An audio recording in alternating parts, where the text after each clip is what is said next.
Ever wonder what really keeps your medicine safe? Let's dive into the hidden world of change control. So a company wants to change a bottle cap. Seems tiny, but in pharmaceuticals, it's a massive deal. You see, every single step is governed by strict federal rules, all to make sure every pill is safe. These rules are called cGMP. They're the FDA-enforced baseline for quality and, most importantly, for safety. And when we say they cover everything, we mean it, from the people hired to the building's design. It also covers production, packaging, lab testing, and yep, every single piece of paper involved.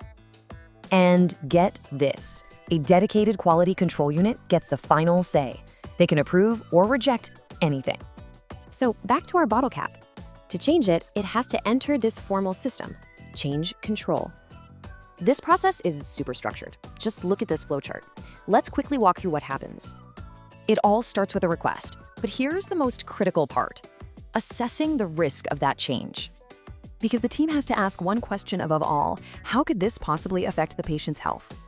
So they classify the risk as critical, major, or minor. It all boils down to potential impact. Based on that risk, they decide if they need to revalidate, basically prove the process still works perfectly.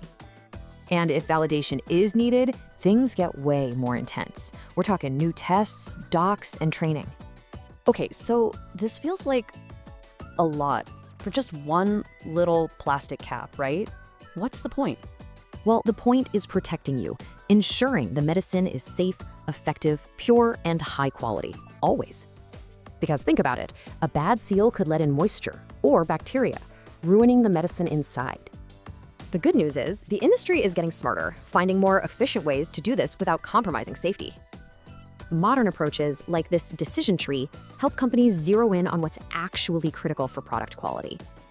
It's about defining established conditions up front. This gives them more flexibility on smaller, low-risk changes.